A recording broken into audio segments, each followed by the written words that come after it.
Milo Sen had been walking since the sun rose behind him, and by the time he reached the White Hills, his shadow had thinned into a black nail at his feet.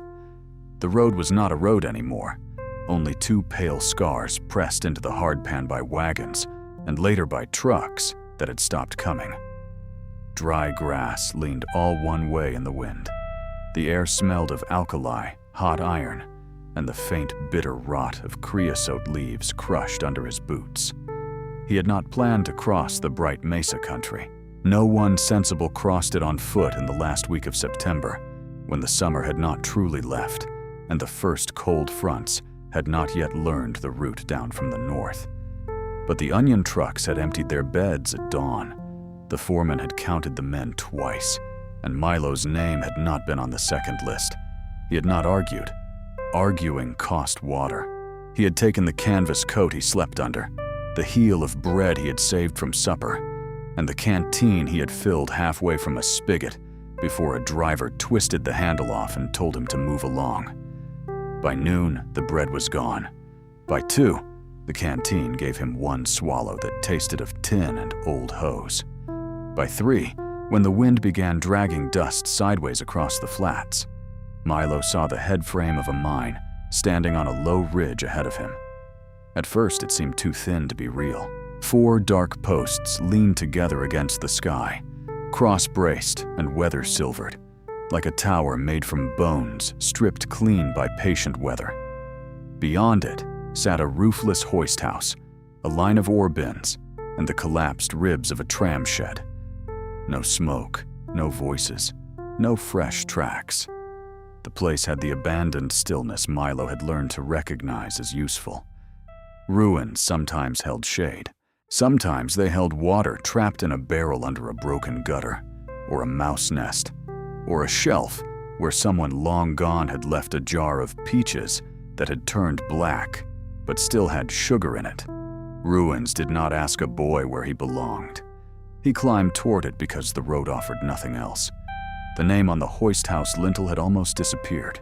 He could read only the last half, burned into a plank in letters that had been painted over and weathered clean again.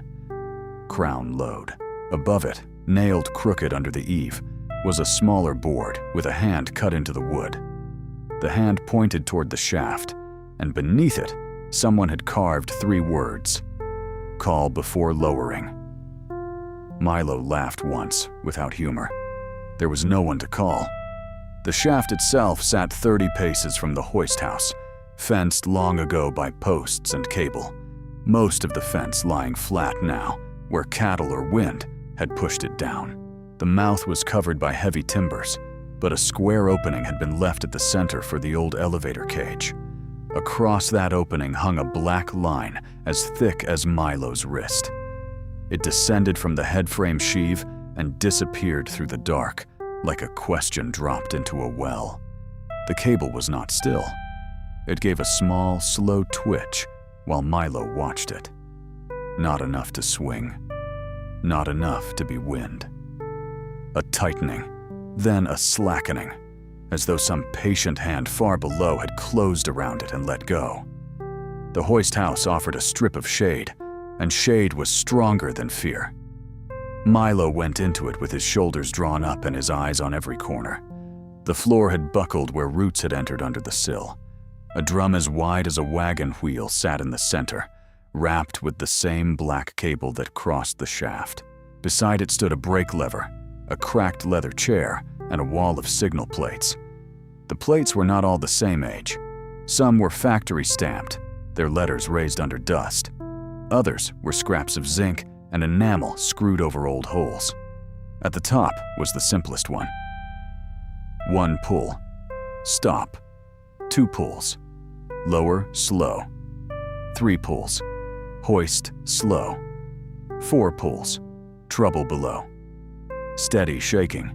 Do not move. Cage.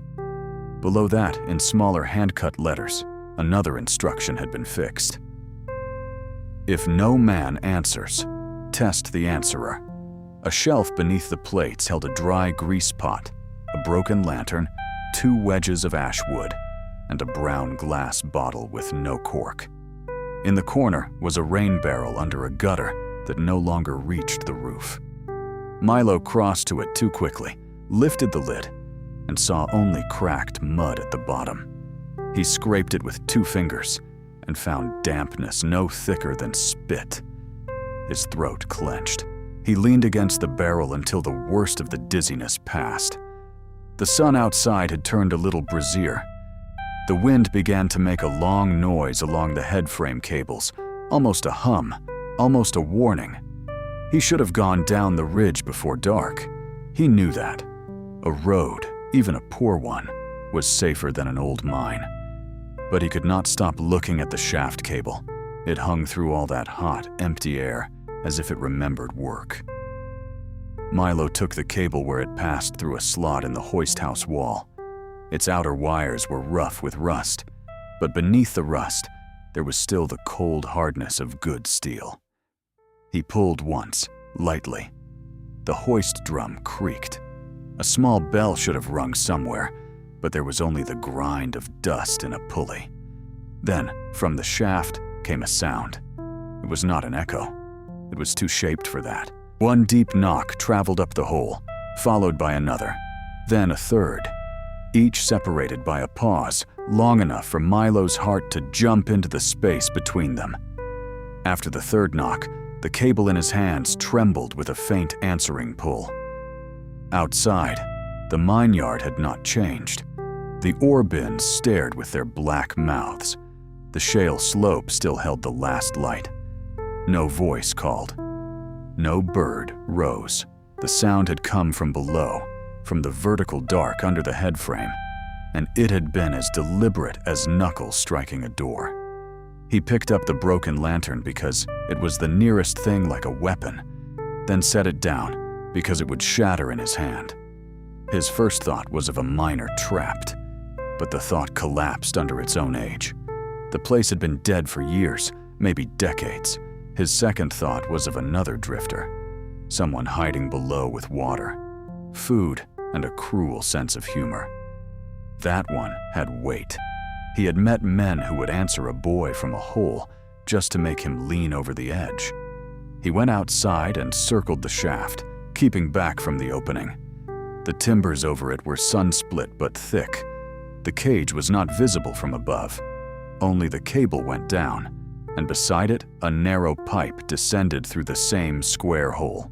The pipe had a funnel mouth pointed toward the hoist house, a speaking tube, maybe, or part of a pump. Milo knelt and put his ear near it without touching the planks. The shaft gave him a smell, not a voice. Cold dust, stone, old oil, a mineral sourness like pennies held too long in a palm. Under that, faint and impossible, was moisture. Water could draw a boy farther than fear could drive him away. He returned to the signal plates. The second board told him to test the answerer if no man answered. Beneath it was a diagram almost erased by dust. A cable entered from above. A smaller line ran to a box labeled Answer Hammer. Another line led to a word Milo could barely make out. Sump float. At the bottom, someone had printed in black pencil. If hammer gives 3 without call, air door is shut or float is high. The hoist house had a rear door hanging from one hinge. Through it he found a path cut into the bluff behind the shaft, half hidden by rabbit brush and spiny salt bush. It led not down into the main hole, but sideways, into a low adit with a wooden lintel. Above the adit, someone had arranged white stones in the shape of a crooked T. The opening was screened by a door of punched metal. Most of the screen had rusted away, but the hinges still held. A padlock hung open, its body green with age. Cool air leaked through the screen and touched Milo's face. The adit beyond the door was tall enough for him to walk bent at the neck. He tore a strip from the lining of his coat, wrapped it around his right hand, and took the old grease pot from the shelf. It still had a crust of black grease along one side. He smeared some onto the hinge and worked the screen door open by inches until it gave with a low shriek that ran into the hill. Nothing answered. He entered by touch. The adit walls were hard rock, patched in places with timber sets. Fine dust lay unbroken, except where lizards had written brief tales across it. Every few yards he found a porcelain knob fixed waist-high to the right wall.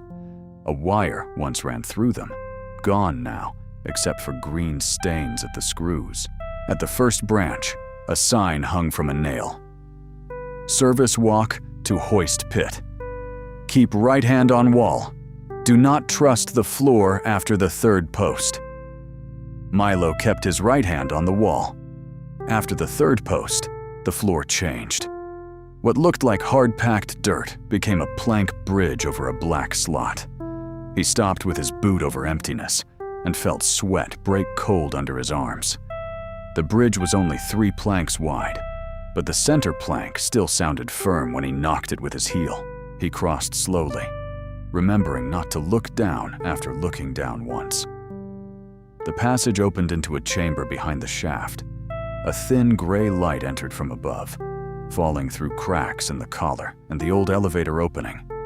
He could see the underside of the head frame, the descending cable, and 20 feet below the surface, the top of the cage.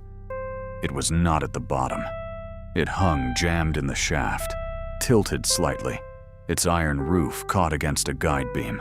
A counterweight line ran beside it, taut as a drawn tendon.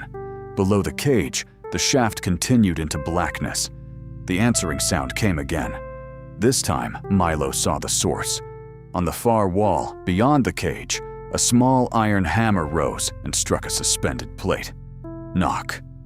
It fell, rose, struck again. Knock. After a pause, a third. Then the whole mechanism shuddered, and the main cable moved a finger's width through the sheave. No person stood beside it. No hidden hand held the line. The shaft had answered him with a machine that still knew how to speak. The chamber had a workbench bolted to the wall. On it lay a coil of rotted cord, a tallow stub sealed in a tin, and a narrow book made not of paper, but of thin metal leaves bound by wire. Milo carried it to the gray light. Each leaf had holes punched in patterns, and words stamped beside them. Answerer tests. 3 hammers. Sump high or south air door closed. 2 hammers. Cage. Pin not seated. 1 hammer. Repeating. Line drag. No hammer. Do not descend. On the next leaf was a drawing of the shaft.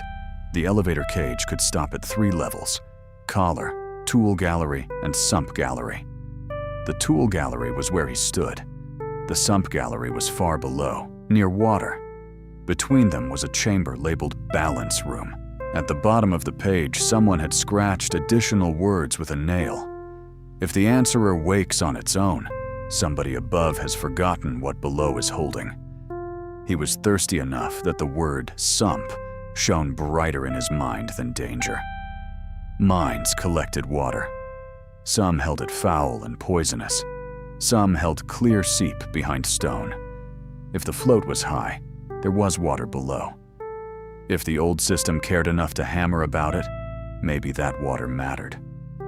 He studied the cage. The roof was within jumping distance from a plank ledge, but the ledge had no rail. A sign on the cage door read, "Do not ride with brake pawl out." The cage itself had no floor visible from above, only shadow through a grated roof. Its guide shoes were wedged against swollen timbers. The main cable held it. A separate chain, black with grease and dust, ran from the cage to a handwheel mounted on the chamber wall. Beside the handwheel was a slot for a lever that was missing. Milo searched the bench. He found no lever. Under it, among pack rat droppings and brittle paper, lay a length of square steel, with one end flattened. He fitted it into the slot and felt its seat. The wheel resisted at first.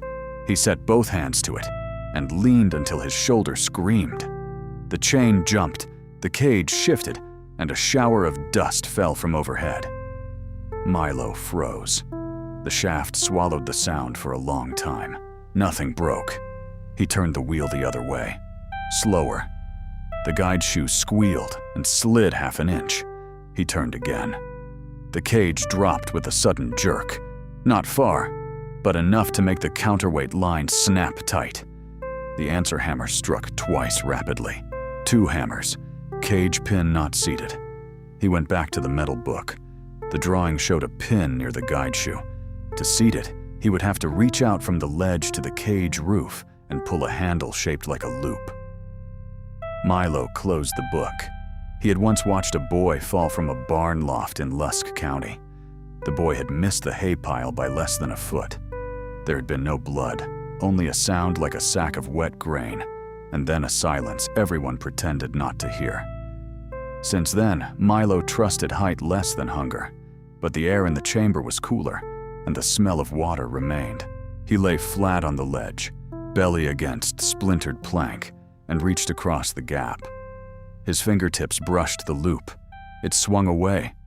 He cursed softly, then pulled his belt free and buckled it through itself, making a loose hook with the buckle. On the 3rd try, he caught the loop and drew it toward him. The pin moved only a little. He wrapped the belt around his wrist, set his boots against a timber, and pulled with all that was left in him. The pin came home with a heavy clack. The answer hammer struck once, then stopped. He found the tallow stub and used his one good match. The flame flared too bright, frightening in the dark. He touched it to the tallow and cupped the weak flame behind the lantern reflector. It made only a yellow bowl of light, but the chamber gained edges. He saw old boot prints crossing the floor, all of them softened into anonymity. He saw a row of hooks with labels: brake wedge, float rod, air key, plumb line. Only the plumb line remained, a glass weight hanging from a cord stiff with age. It caught the candlelight and held it inside itself like a trapped star. Milo took it from the hook without knowing why. It had no use, he understood. But it was small, cold, and exact in his palm. In a place where every surface leaned and every shadow lied about depth, a plumb line knew what down meant. The passage to the balance room began behind the workbench. It was marked by a strip of white paint. Milo expected it to descend, but it ran level into the hill, then turned sharply and crossed the shaft through a covered bridge of iron grating. The main cable passed beside the bridge close enough to touch. He did not touch it. A cable did not lie. It carried force from whatever had last commanded it, and Milo had no wish to argue with weight. Halfway across, the shaft opened under his feet. Through the grating, he saw the cage hanging below the tool gallery, and far beneath it, a pale gleam. Not light. Reflection. Water. He swallowed, and the swallow hurt. The balance room was round, cut partly from rock and partly lined with brick. In its center hung a counterweight made of stacked iron plates inside a frame. Beside it were 2 tall wooden tanks banded with iron. One was split and dry. The other sweated along the seams. The air smelled of wet stone and bitter metal. A gauge on the tank read in faded red letters, "Do not let pressure find its own door." A pipe from the tank ran down through the floor. Another ran up toward the surface. A third crossed the room to a door marked South Air. The door was shut. Its wheel handle had been wired in place, then unwired, then wedged by a piece of fallen brick. The answerer had said 3. Sump High or South Air door closed. Here was one half of the warning. He kicked at the brick. It did not move. He crouched, worked fingers under it, and found it slick with mineral crust. The tallow flame trembled. From somewhere below came a hollow gulp, like water shifting in a barrel. Milo remembered the instruction. If the answerer wakes on its own, somebody above has forgotten what below is holding. He found a steel bar in a rack by the door and pried the brick free. The wheel resisted more stubbornly than the cage pin. He set his forehead against the rim, gathered his strength, and turned. It broke loose with a shriek.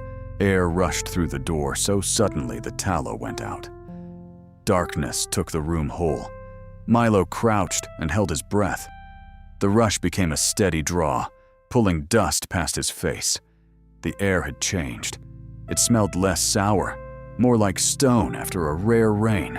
He fumbled for the match safe before remembering the second match was ruined. The tallow wick glowed a faint red bead. He bent to it, shielding it, and blew gently until the bead brightened. For a moment there was nothing. Then a tiny flame climbed back and trembled alive. The answer hammer far behind him struck once. Not trouble, not a call. Recognition, maybe. A single statement in iron. At the foot of the passage, he found the sump gallery. It wasn't the warm, hidden room he had imagined in his thirst. Not a shelter with food and a blanket and a cup waiting on a table. It was a long stone drift beside a black pool. The pool filled the lower half of the old mine working, swallowing rails and broken carts up to their rims. Above it, pipes crossed from wall to wall. On the far side stood a pump made of 2 upright cylinders and a flywheel. The flywheel did not turn. A float rod rose from the water and entered a box of gears fixed to the wall. Every few moments, as the water nudged it higher, the box tugged a wire that vanished up the shaft. Milo watched the rod lift. Far above, dim through stone and distance, the answer hammer knocked 3 times. So that was the shaft's voice. Water pressing upward, air cut off. An old arrangement of float, wire, hammer, and plate insisting that the top of the world pay attention to the bottom. Milo knelt at the pool. The surface held a skin of dust and rainbow oil near the edge. He moved along until he found where clear seep entered through a notch in the wall and fell drop by drop into a stone basin before overflowing to the sump. Above the basin, a sign had been painted in narrow letters. Drink only from first stone. If first stone is dry, do not drink from second. The first stone was not dry. Milo put his mouth under the drip. The water was cold enough to hurt his teeth. He drank too fast, coughed, drank again, then forced himself to stop. His belly cramped. He filled his canteen, waited, drank 3 more mouthfuls, then sat with his back against the wall while the old mine shifted around him. The tallow flame was a seed of light in the lantern reflector. Beyond it, the black pool made no reflection of him at all. The pump had once been driven by a belt from a shaft wheel, but the belt lay stiff and cracked on the floor. Nearby was a smaller device, simpler.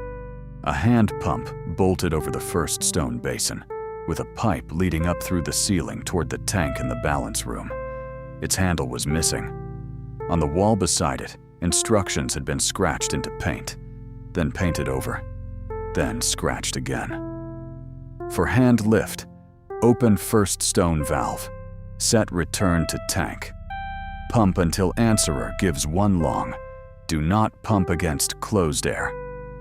Milo understood only enough to know he had already opened the air. He looked for the handle and found it hanging from a nail behind the pump, shaped like a long, crooked bone. It was heavier than it looked. He fitted it into the socket and pushed down. Nothing happened. He pushed again. The pump gave a dry cough. On the 3rd stroke, water clanked somewhere inside the pipe. On the 4th, the handle kicked back and nearly broke his thumb. He waited, then tried slower. The pump accepted the rhythm grudgingly. Every stroke lifted a small amount of water from the first stone. Not much, but enough that he heard it ticking inside the pipe overhead. After 20 strokes, his arms shook. After 40, he tasted metal in his mouth. After 60, the answer wire trembled.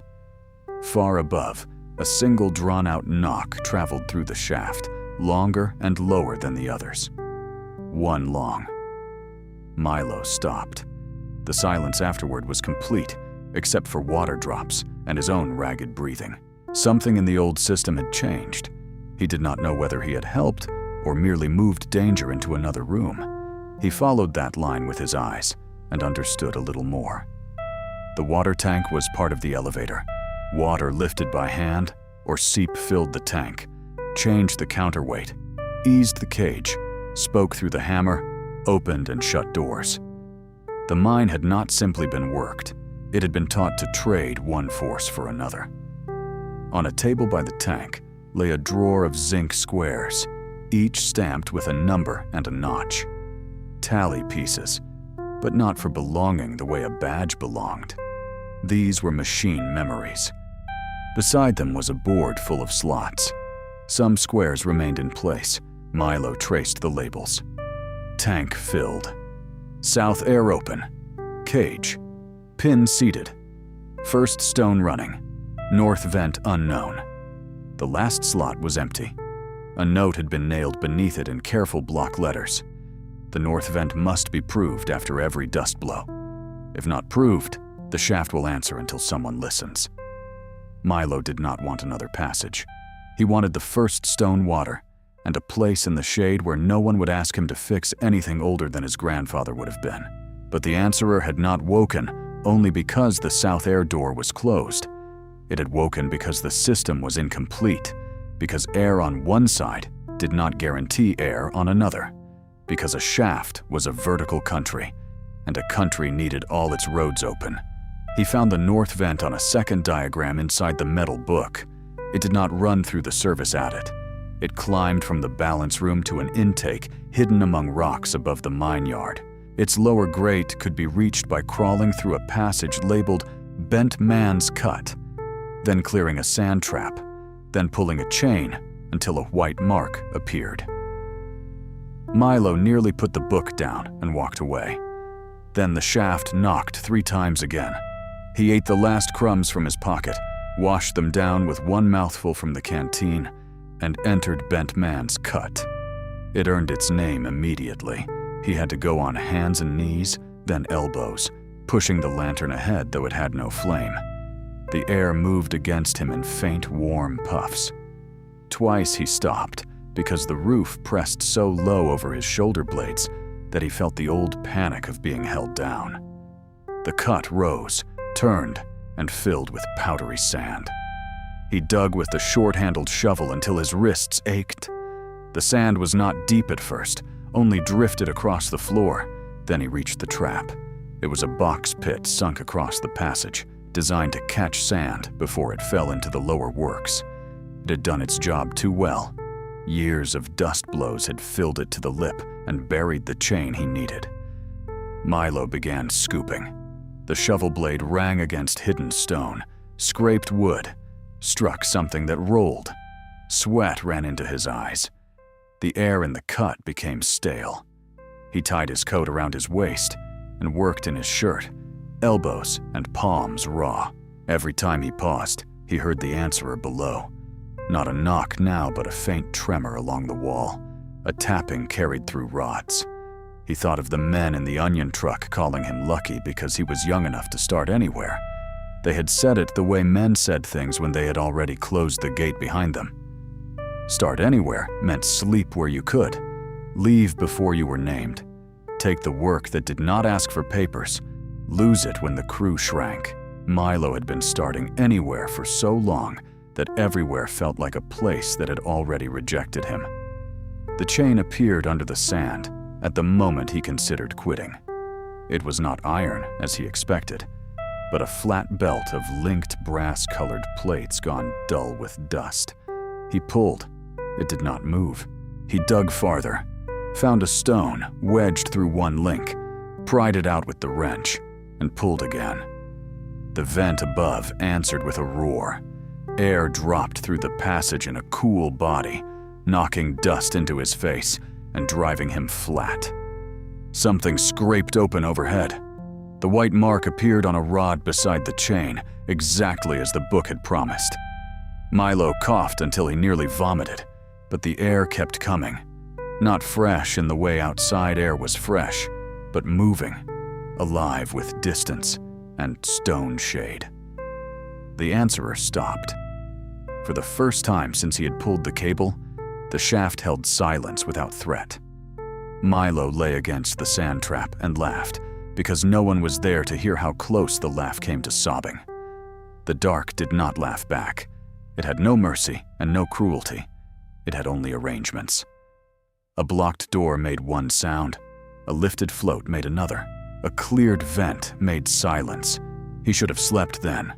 Instead, he saw the cage cable twitch, not the small warning twitch from before. This was a running shiver from the hoist drum above.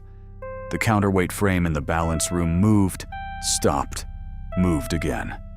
From the shaft came the hard cough of timber under strain. Milo crossed the bridge and looked down. The cage had settled another foot. The guide beam that had held it crooked was cracked lengthwise. As the wind rocked the head frame, the cable dragged over the old sheave, and the drum in the hoist house paid out a fraction at a time. The cage was descending without permission. Beneath it, the black pool waited. If the cage fell, it might tear the guide rails free, smash the float gear, and break whatever pipe carried water from the first stone. It might also drag the main cable through the drum fast enough to cut anything in its way. The answer hammer struck 2 quick knocks. Cage pin not seated, but Milo had seated it. Something else had unseated, or the pin had not held under weight. He ran to the hoist house. The light outside had gone copperless and flat. A wall of dust stood far to the west, not moving like a cloud, but advancing like land that had learned to travel. The headframe cable sang under the front wind. In the hoist house, the drum turned by tiny increments, each one followed by the dry clack of a worn ratchet tooth failing to catch. The brake lever had slipped out of its notch. Milo threw himself onto it with both hands. The lever moved down and held for 1 breath, 2, then rose against him. He saw why. The brake shoe, a curved block meant to press against the drum, had cracked through the middle. Each time the cable tugged, the crack opened. On the shelf, the ash wedges waited where old hands had left them. Not relics, instructions in the shape of wood. He jammed one wedge between the brake lever and the frame. The drum slowed. The wedge split. He shoved in the second, hammering it with the wrench until the lever bit lower. The drum stopped. The cable hummed. Milo stood over it, panting. Dust entered under the door and hissed across the floor. The advancing wall had swallowed the road and the lower flats. He would not be leaving before it hit. Above the brake lever was another plate, this one hidden under a curl of old canvas. Milo tore the canvas away. For runaway or wind drag, set collar lock, drop dead man Paul, signal 4, and wait for answer. Milo pulled the hook back up, spat on the pivot because he had no oil to spare, worked it down again, then struck it with the wrench. The dead man Powell fell into place with a sound so final it shook dust from the rafters. He went outside for the collar lock. The dust front struck as he reached the shaft. Wind filled the yard with grit, so dense the ore bins vanished. The world reduced to the collar timbers, the black cable, his hands, and the taste of groundstone between his teeth. He found the lock lever by touch. It was waist-high, fixed to a post at the shaft edge. It would not move. He set the wrench on its square nut and leaned. The wind shoved him sideways. He dropped to one knee, wrapped his left arm around the post, and pulled with his right until something in his shoulder tore hot. The lever came over. Under the shaft cover, a bolt shot through iron with a clang. The cage line went tight, then stilled. Milo crawled back to the hoist house because standing was no longer possible. Inside, dust poured through every crack. He pulled the door shut and shoved the broken chair under the latch. The hoist house became a drum of its own. Sand struck the walls in handfuls. The roof lifted and slammed. The headframe outside gave long, low cries, as if being bowed by a giant instrument. Signal 4 and wait for answer. He did not know why. Maybe to tell the system the cage was locked. Maybe to ask if the shaft below had survived. Maybe because men who built a machine to answer, believed fear, should have a procedure. Milo took the cable in both hands and pulled 4 times. On the first pull, the line resisted heavily. On the second, it moved more freely. On the third, the bell in the shaft gave a faint, cracked note he had not heard before. On the fourth, something below engaged with a sharp sequence of clicks, traveling down and away. Then he waited. The storm made waiting into labor. Dust seeped under the door and coated his tongue. The hoist house shook. Somewhere outside, a sheet of metal broke loose and went tumbling across the yard. Milo wrapped the canvas coat around his nose and mouth and crouched by the drum with one hand on the brake lever. A knock came from below. Not 3, not 2, 1. A long pause, another single knock, then silence. He found the metal book and held it close to the thin light under the door.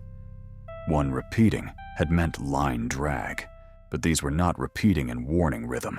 On the back of the last metal leaf, scratched in smaller letters, was a list of storm signals. 4 from top, collar lock set. 1 from below, lock received. 1 again, hold until wind drops. 2 again, inspect cage. 3 again, go to sump. No answer, leave by service walk. Milo set his back to the wall and held until wind drops. Near midnight, the wind dropped all at once. The silence after it was so sudden that Milo woke from a half-sleep with his hands clenched. He had not meant to sleep. His body had taken the choice away.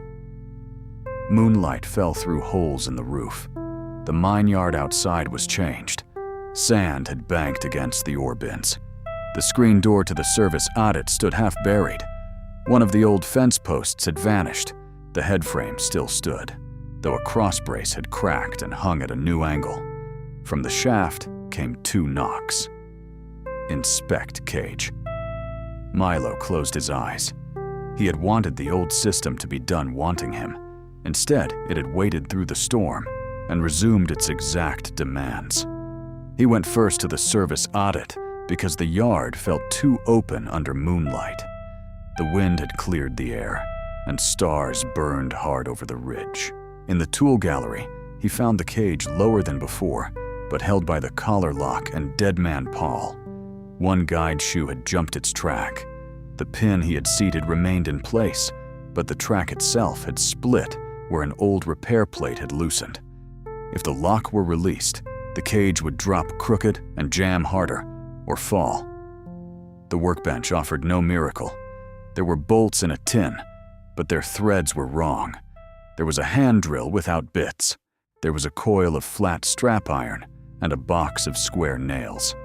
Milo touched each object, trying to make himself think like the people who had left them. They would not have had perfect parts either. A forgotten mind did not survive by perfection. It survived by shapes that could be persuaded. He used the strap iron first, bending it around the split guide rail as best he could with the wrench. He drove square nails into old holes to hold the strap. One nail bent. He straightened it against stone and drove it again. He took the plumb line from his pocket and hung it beside the cage door. The glass weight settled, pointing truly down. The cage leaned half an inch toward the west wall. He adjusted the strap until the lean eased. He worked by moonlight and by touch, losing track of time except when thirst sent him back to the canteen. Once, while he knelt on the ledge, he imagined another hand reaching from inside the cage toward him. Pale and patient, he jerked back, struck his elbow, and cursed at himself. The cage was empty. He pried its door open to prove it. Inside lay a pile of old canvas, a broken shovel handle, and a wooden box wedged under the bench. The box lid had swollen shut.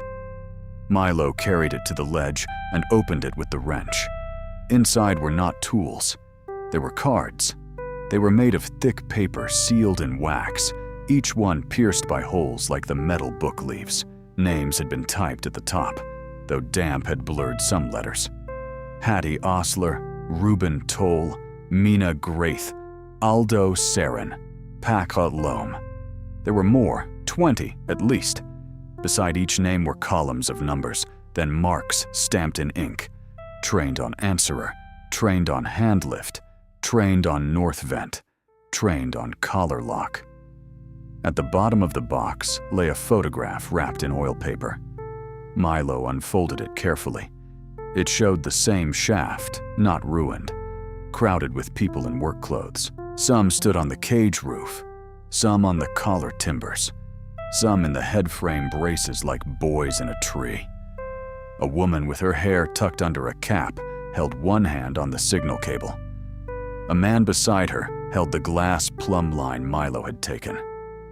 In the foreground, a boy no older than Milo looked straight at the camera. He had a narrow face, serious mouth, and one sleeve pinned above the elbow.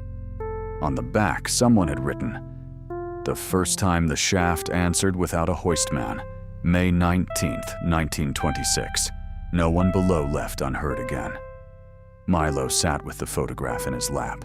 He repaired until his fingers would no longer close. When he finally pulled the strap tight and checked the plumb line, the cage hung straight enough.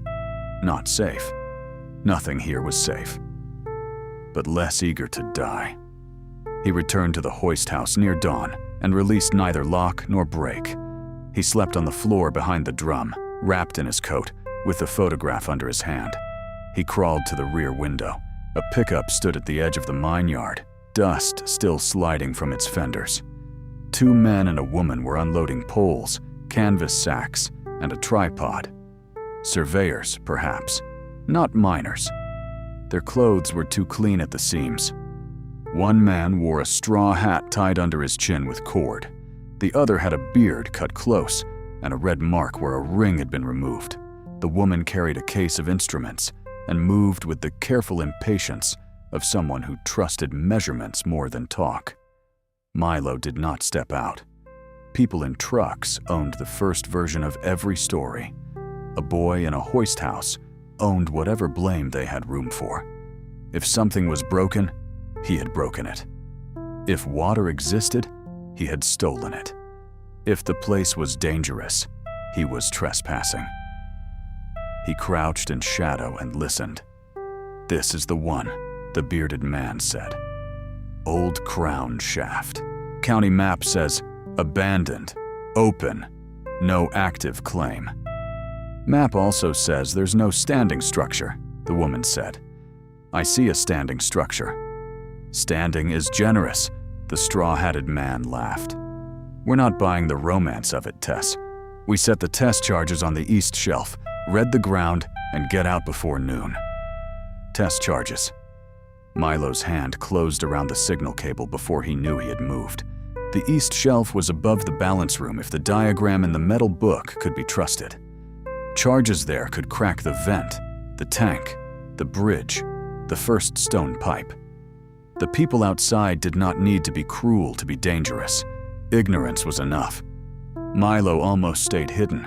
He was good at becoming part of walls. But the answerer had taught him something terrible. A call that stayed below did not save itself. He stepped into the doorway with the wrench in his hand, not raised, just visible. The 3 adults turned. For a moment, no one spoke. Milo knew what they saw.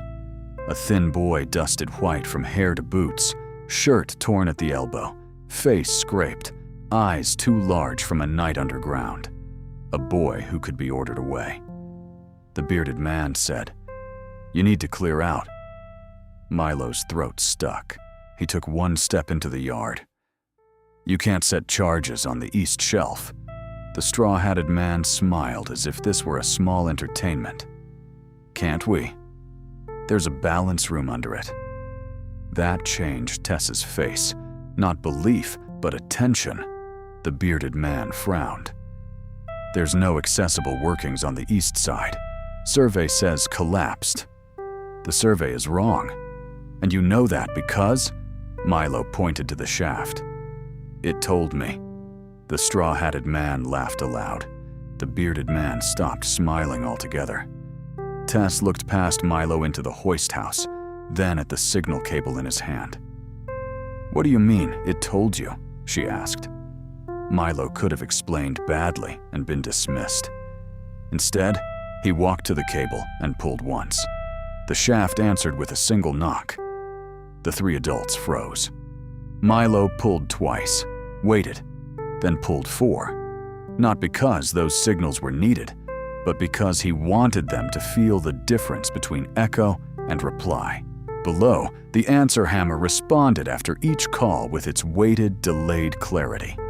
Iron striking iron. Not magic. Not a trick unless all machinery was trickery. Tess set down her instrument case. Milo said, "The cage is locked because the guide split in the storm. The north vent was packed with sand. The south air door was shut. The first stone is running. There's water below and a tank in the balance room. If you shake the east shelf without looking, you may break the only thing keeping the lower sump from climbing." The bearded man stared at him. "Who told you all that?" Milo nearly said, "No one."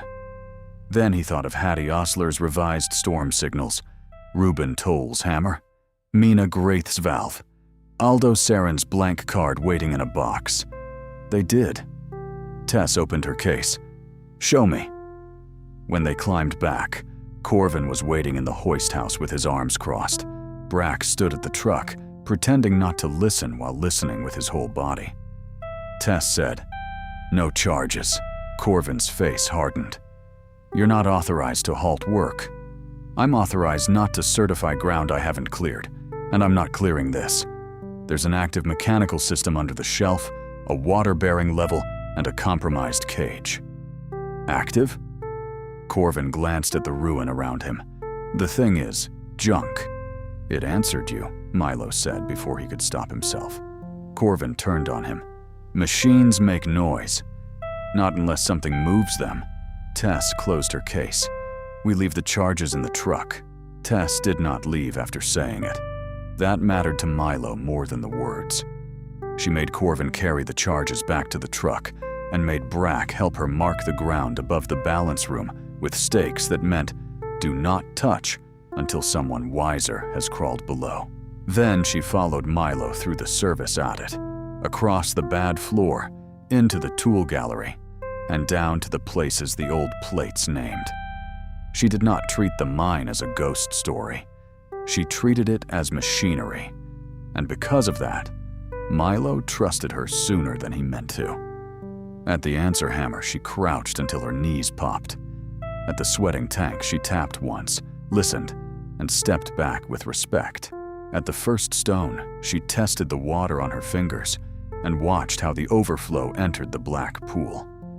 The float lifted while she was looking, and far above them, the hammer gave one faint knock through the walls. "It's still reading the water," she whispered. "It doesn't care how old the map is," Milo said. By evening, Tess had used words that made adults slow down. Undocumented hazard, active signal mechanism, water-bearing workings, unstable cage, historic equipment. Corvin argued, until she asked whether he wanted his name on a report saying he had ignored a functioning warning system. After that, he argued less. Brack shared crackers from the truck and worked beside Milo without laughing. When Tess offered to drive Milo to town, he looked down the pale road and felt the old fear of counters, forms, and men who decided what a boy was called. "I'm not finished," he said. "This is not a place to live," Tess answered. "I know. You don't know enough to make it safe alone. I know that too." She studied him for a long moment, then looked at the shaft as if it had become part of the conversation. "Then you work where I can see you. No cage riding. No lower level alone. No touching the tank unless a second person is present. You write your name on the slate before you go below, and you write it again when you come out." Milo disliked that last rule most, which told him it was probably the one he needed. The old crew had left cards, plates, slots, names, and marks because useful people disappeared when no one bothered to count them. Being counted was not always a trap.